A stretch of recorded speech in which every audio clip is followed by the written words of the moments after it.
Добре дојдовте. Денес, вторник, емисијава Здравјето пред се и денес има со што да го задржи вашето внимание. Неколку минути посветени за најважната алатка во животот – здравјето. Затоа останете пред малите екрани. Еве со што денес ќе го задржам вашето внимание.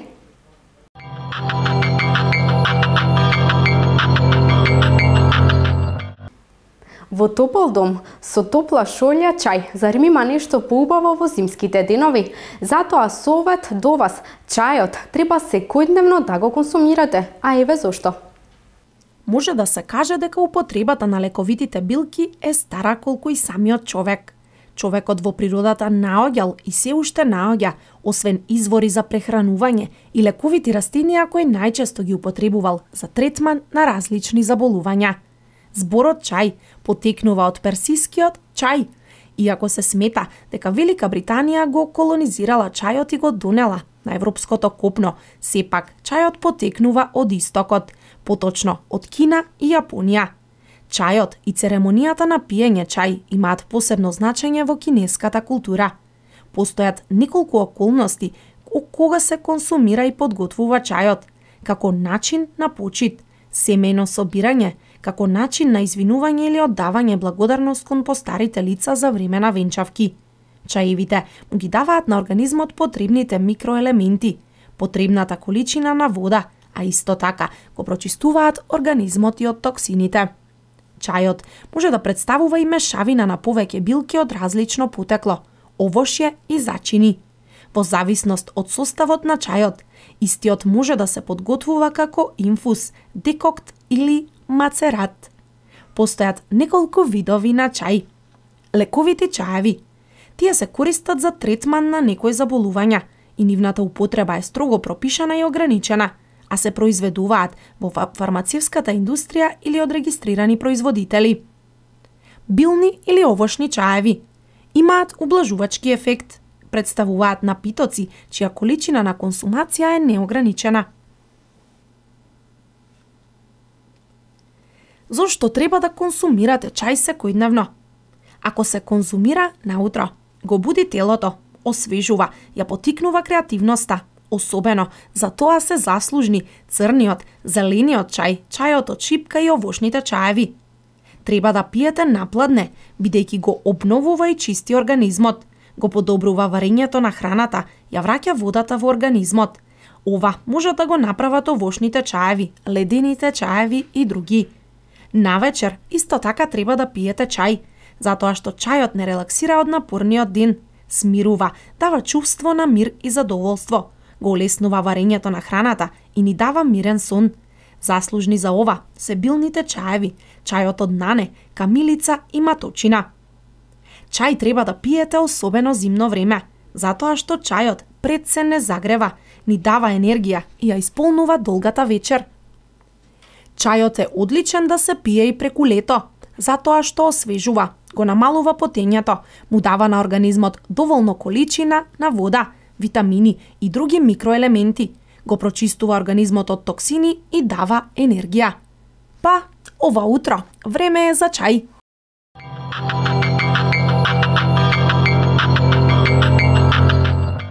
Кашлицата знае да биде здодевна појава, која честопати го нарушува и сонот.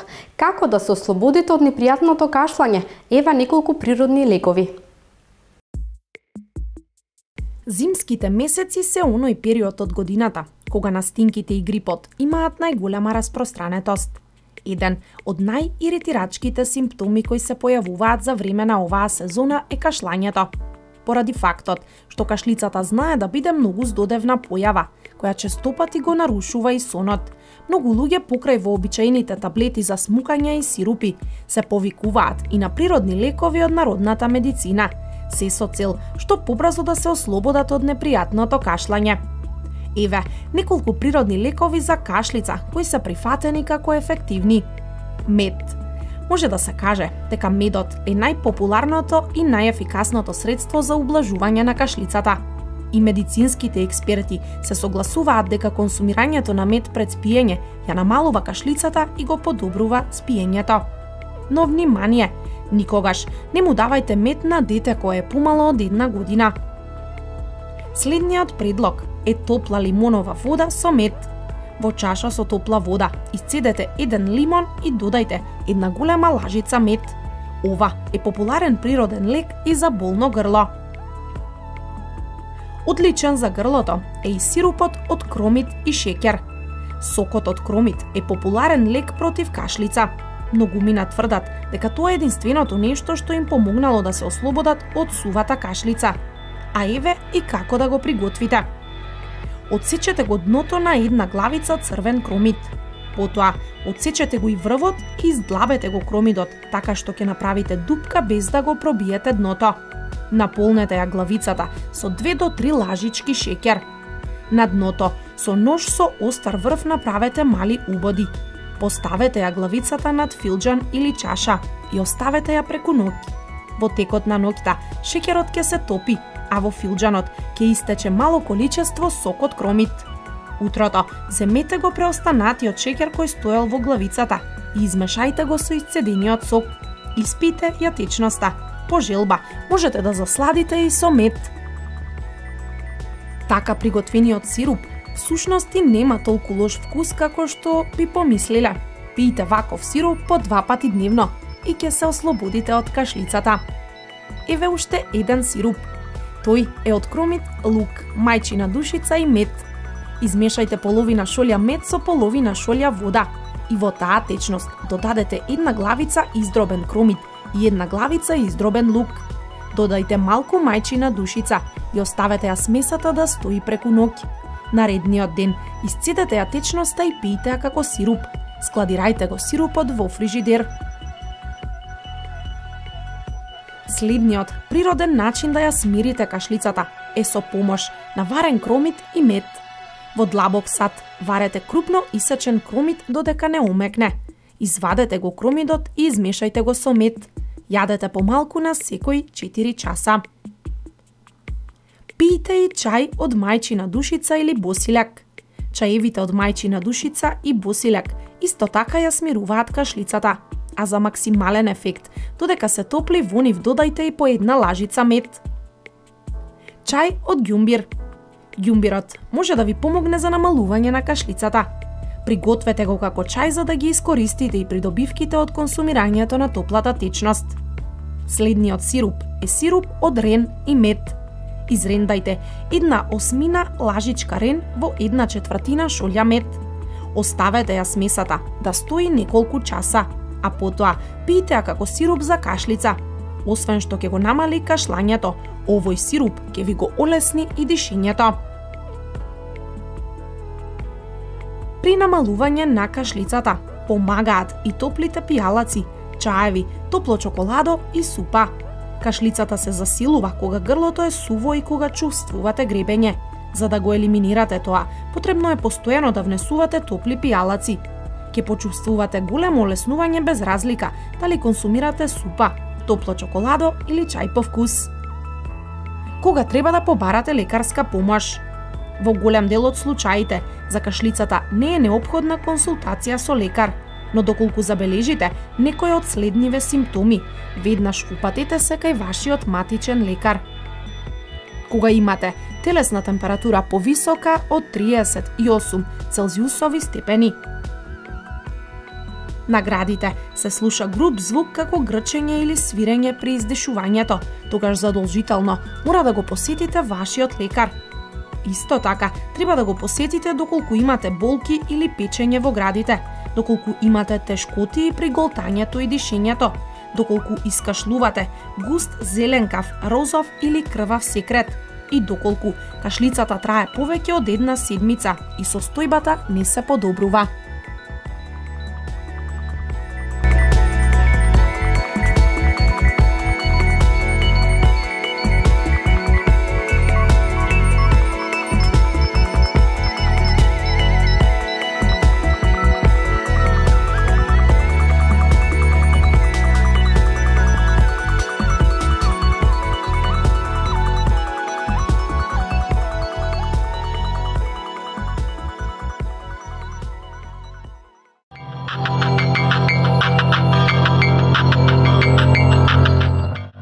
Како и што кажав, Најважната алатка во животот на човекот е сепак здравјето.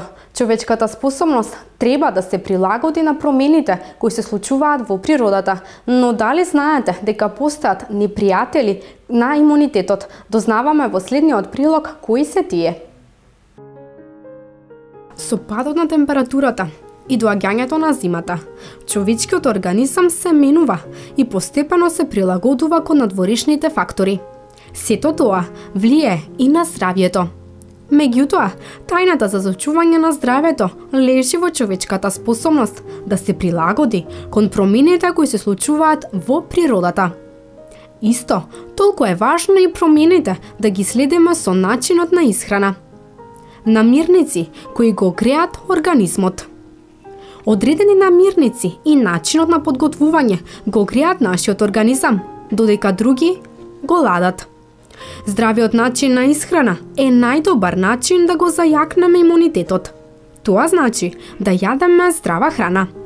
Доволно да се одмораме, редовно да вежбаме, да пиеме доволно течности и да избегнуваме стрес. Храната која ја јадеме во зима треба да биде готвена подолго на пониска температура, за да го згрее и зајакне организмот. Зимската кујна за време на ладните месеци се збогатува со намирници кои го јакнат варењето на храната и воедно го чистат организмот од токсини. Таквите намирници се кисела зелка, карфиол, домати, цвекла или пиперки. Имунитетот слабе е со еднолична храна. Конзумирањето на мирници кои не му одговараат на организмот во текот на зимските месеци и ниските температури најчесто резултира со пад на имунитетот, односно настинка или грип. Имунитетот дополнително слабе и со еднолична храна, како и слаба физичка активност. Во групата на мирници за јакнење на имунитетот спаѓаат портокалите, лимонот и цитронот. А меѓу намирниците кои се препорачуваат во текот на зимата е и зелениот чај и ѓумбирот. Природни антибиотици. Лукот е познат како руски пеницилин и природен антибиотик. Тој е еден од најдобрите сојузници на нашето здравје.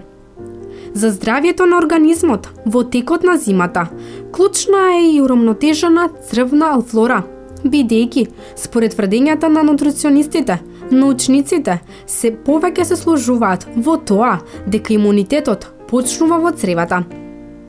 Добрите бактерии не штитат од грип и настинки, алергии, астма, дури и некои видови рак. Јогуртот, кефирот и киселата зелка се најбогат природен извор на пробиотици.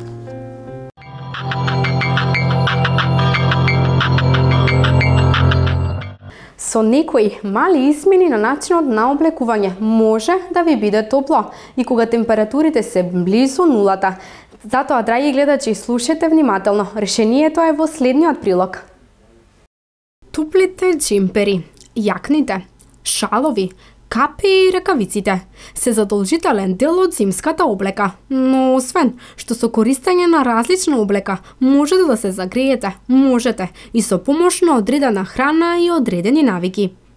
Навистина, зимата може да биде најмагичното време од годината, но ако постојано го чувствуваме студот, нема да уживаме во незините убавини.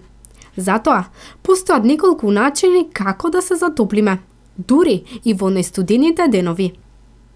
Следете ги овие препораки и уживајте максимално во зимата. Топла облека помага да се задржи топлината на телото. Ние го губиме најголемиот дел од топлината преку нашата глава, рацете и стапалата. Затоа, при секоја излегување надвор, задолжително носете топла капа, шал и ракавици. Облекувајте се во повеќе слоеви и секогаш носете повеќе парчиња на себе. Топлината се чува меѓу секој слој и ќе ви биде потопло отколку да носете еден дебел слој. Здрава храна и топли напитоци. Топлиот чај или кафе може да направи да се чувствувате потопло. Кофеинот го зголемува протокот на крв во кожата. А како резултат на тоа може да се чувствувате потопло, но вашето тело всушност губи топлина. Обидете се да консумирате хербални топли чаеви. Консумирањето на редовни оброци исто така ќе ви помогне да се затоплите. Здравата храна како супа и чорби се одлични за затоплување. Консумирајте намирници кои го загреваат телото, како лук, чили пиперки, црн бибер, мед, млечни производи, пченка, костени и јаткасти плодови. Стоплете ја вашата друга половина. Освен што близината на друго тело ќе зголеми телесната температура, организмот ќе испушта хормон окситоцин, кој го намалува стресот и секако крвниот притисок. Бидете активни. Не само што ќе се чувствувате подобро и ќе изгледате поубаво, туку и ќе зголемите циркулацијата која ќе доведе до зголемување на телесната температура.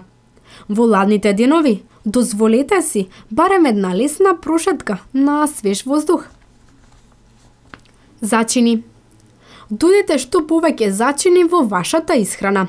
Освен што ќе дадат богат вкус, ќе ја покачат и циркулацијата, со што ќе ве загреат. Гответе. Топлата рерна не е потребна само за топол оброк, туку и за вашето топло тело. Додека во рерната се подготвува нешто вкусно, и вам ќе ви биде убаво, затоа што знаете и самите колку тој дел од шпоретот може да ја загрее цела кујна. Дружете се. Зимата никако немојте да ја поминувате сами дома. Пробајте да се загреете во друштво. Ако ја немате другата половина до себе, излезете со пријателите и дружете се. Ќе ви биде потопло.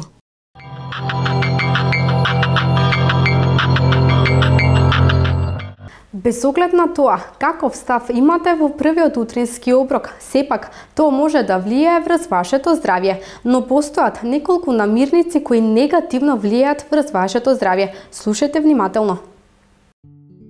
Наспроти мислењето кое е изградено за овие намирници, повеќето од нив може да влијаат негативно на вашето здравје.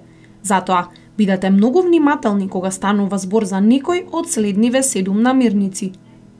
Овошни сокови. Никогаш не сте сигурни дали тој сок е свеж, а и количината на шеќерот е повисока отколку во било кое домашно приготвено колаче. Млеко од соја со различни вкусови. Книгите по биологија никогаш не лажеа кога ве учеа дека сојното млеко содржи многу протеини и калиум, но освен овие состојки има голема количина на шеќер и околу 50 калории по чаша. Бел леб. Постојат многу јадења кои се приготвуваат со бел леб, а хамбургерите се едни од најпознатите. Според тоа, белиот леб никако не може да е поздрав од црниот или ржан леб. Диетални газирани сокови. Произведувачите упорно се трудат да го нагласат зборот диетални, додека газираните пијалоци се спротивно на здрави, а уште помалку диетални. Газираните пијалоци честопати влијаат негативно на коските, па затоа размислете дали ќе им верувате на рекламите. Путер од кикирики со помала масленост. Во овој случај маснотијата е заменета со многу сол, а тоа во никој случај не е здраво. Енергетски пијалоци.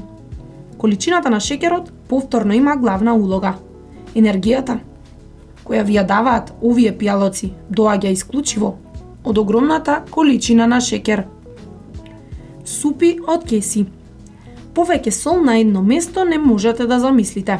Освен солта, путерот и конзервансите се најштетните состојки кои ги има во овие пакувани супи. Во денешно време, кога сите некаде брзаме, не стигнуваме мирно да изедеме нормален оброк, ниту да се погрижиме тој да биде здрав. Тоа секако многу му штети на организмот. Токму затоа ви нудиме 10 нови здрави навики кои што ќе ги користите во исхраната. Главните оброци и меѓуоброци секогаш земајте ги од прилика во исто време. Потрудите се секој ден да појадувате околу 7, да ручате околу 13, а да вечерате околу 19 часот.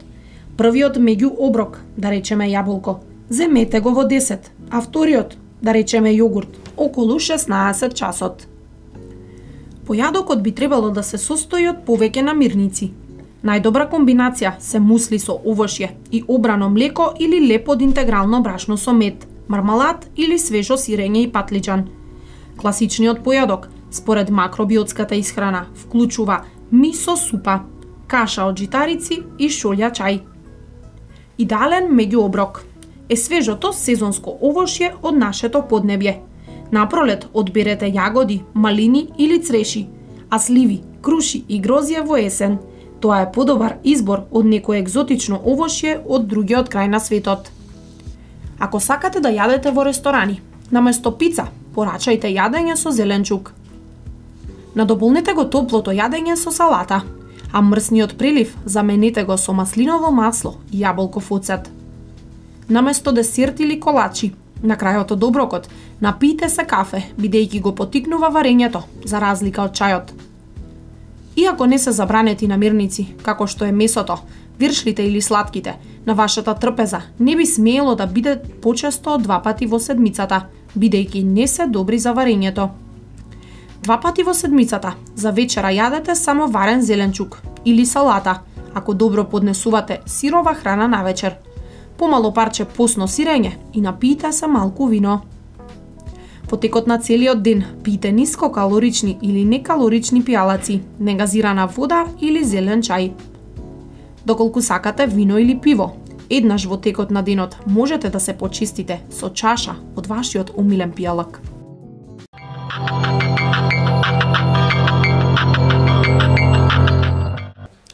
Дојде и крајот на денешната емисија Здравјето пред се.